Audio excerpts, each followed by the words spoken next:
Sur la côte ouest de l'Afrique, un pays, la Côte d'Ivoire. 322 462 km². Le pays compte 23 millions d'habitants selon le dernier recensement de la population, RGPH 2014. Le pays regorge de potentialités économiques. 16 millions d'hectares de forêt en 1960.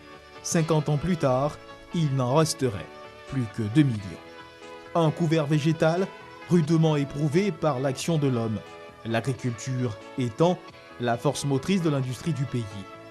Devant la raréfaction du couvert végétal et l'explosion démographique que connaît le pays, des litiges, des querelles naissent dans plusieurs régions du pays, poussant dans bien des cas les populations à l'affrontement. Origine de ces dissensions, la question du foncier rural.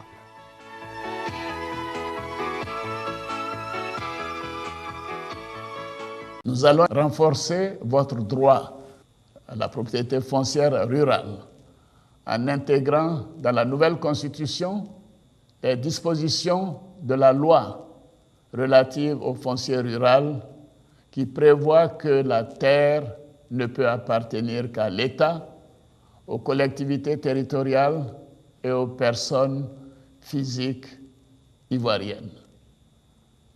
À cet effet, nous avons décidé, en Conseil des ministres, de la mise en place de l'Agence foncière rurale à Fort, afin d'accélérer la délivrance des titres de propriété.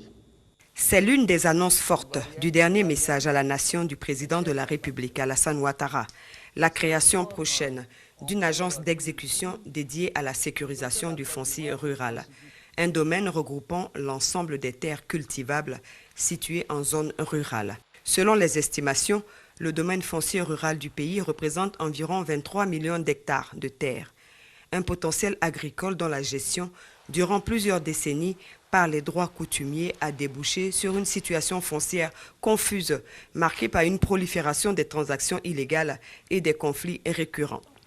Pour mettre fin à une telle anarchie, une loi sur le domaine foncier rural voit le jour en 1998, loi qui connaîtra des difficultés de mise en œuvre en raison de la crise sociopolitique des années 2000. Ce qui était prévu à l'origine, c'est qu'il y ait des campagnes d'explication dans tous les départements de la Côte d'Ivoire, mais également des campagnes de sensibilisation dans toutes les sous-préfectures et dans tous les villages.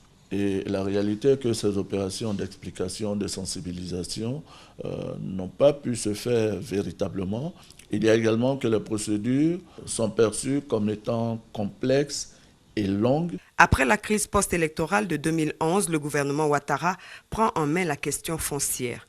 Dans cette dynamique, un séminaire gouvernemental est organisé en juin 2012 à Yamoussoukro.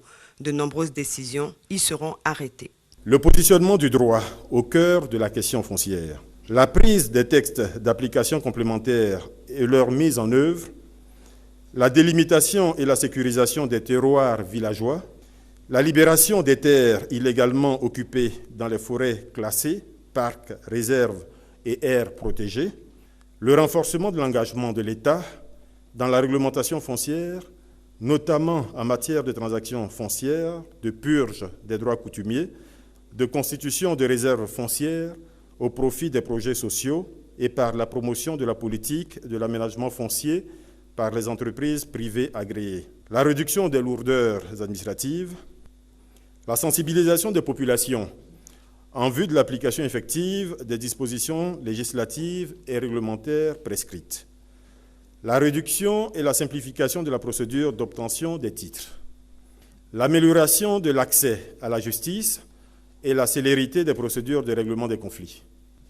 L'érection du stéliona en infraction.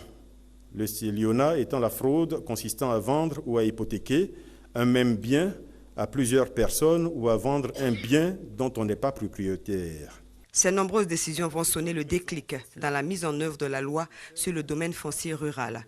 Pour preuve, de 39 certificats fonciers délivrés entre 1999 et juin 2011, le bilan actuel est de 3018 certificats fonciers délivrés. Une avancée notable que l'État veut consolider avec l'opération de délimitation des territoires de village.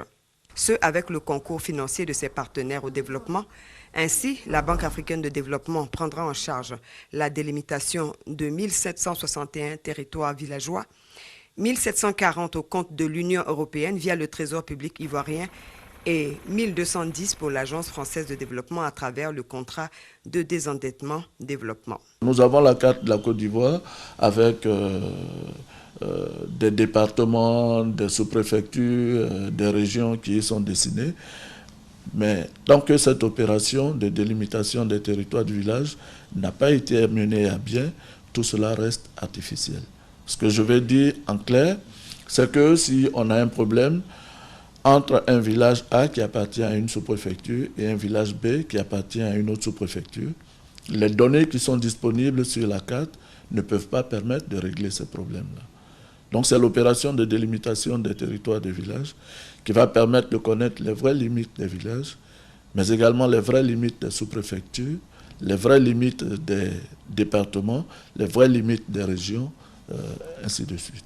L'avènement prochain de l'AFOR, la délivrance accrue des certificats fonciers, la vulgarisation et l'application effective de la loi de 1998, sans compter l'opération en cours de délimitation des territoires villageois.